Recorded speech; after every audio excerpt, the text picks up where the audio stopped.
Dans ce nouvel épisode, je vous emmène à la rencontre de l'association Récréation. Ici, on transmet, on écrit et on se connecte avec la nature. Dans cette vidéo, vous découvrirez Sandra Bellan, qui a réuni ses 3 passions pour créer un projet qui fait du bien, autant aux petits qu'aux grands.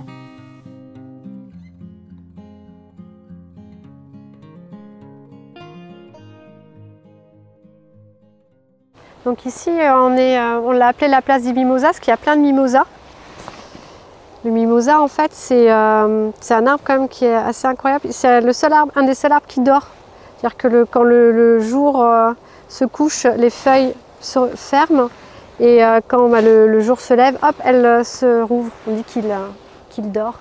Et c'est l'arbre de l'amitié. Et en plus, lui, c'est un des seuls arbres qui fleurit du coup l'hiver. Parce que le mimosa, il vient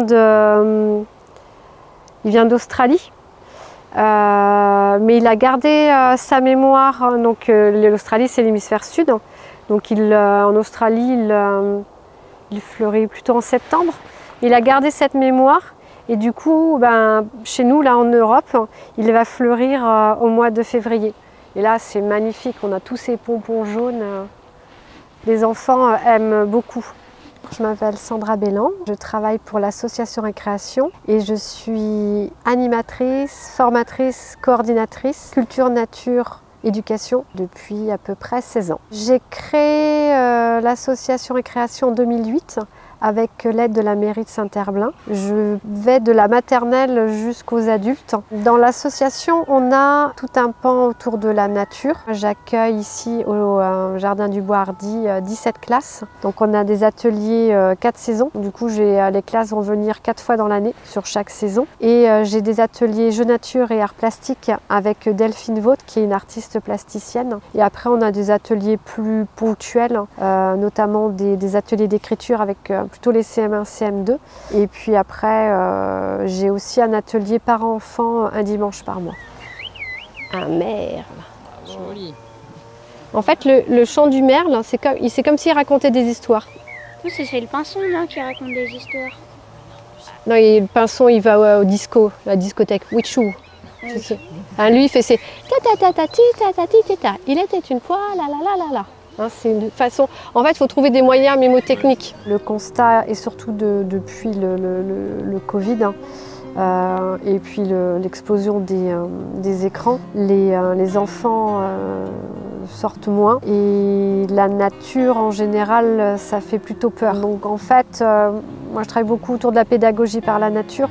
Donc c'est vraiment la pédagogie de l'émerveillement. L'idée on pourrait être juste dans la nature et juste observer en fait les fleurs, les insectes.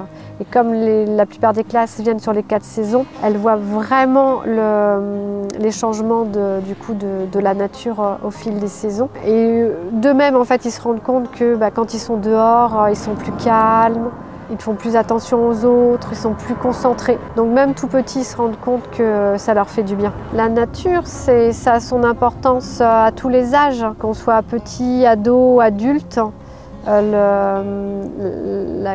La connexion, elle est très importante. Par exemple, quand les classes elles viennent sur les ateliers 4 saisons, il y a toujours des parents accompagnateurs et souvent, en fait, ils nous disent à la fin de l'atelier qu'ils étaient vraiment contents d'être venus, que ça leur faisait beaucoup de bien et du coup, ils se rendaient compte qu'ils n'allaient pas forcément dans la nature ou suffisamment et que, au final, ça leur manquait. Le conseil que je donnerais, c'est pas la grande révolution. Si on n'est pas trop à l'aise dans la nature, si on n'a pas l'habitude, c'est pas la peine de se retrouver en forêt ou dans un lieu qui peut être qui pourrait faire peur. Déjà descendre au pied de son immeuble, d'aller dans les parcs, puisqu'on a quand même la chance ici d'avoir quand même beaucoup de parcs.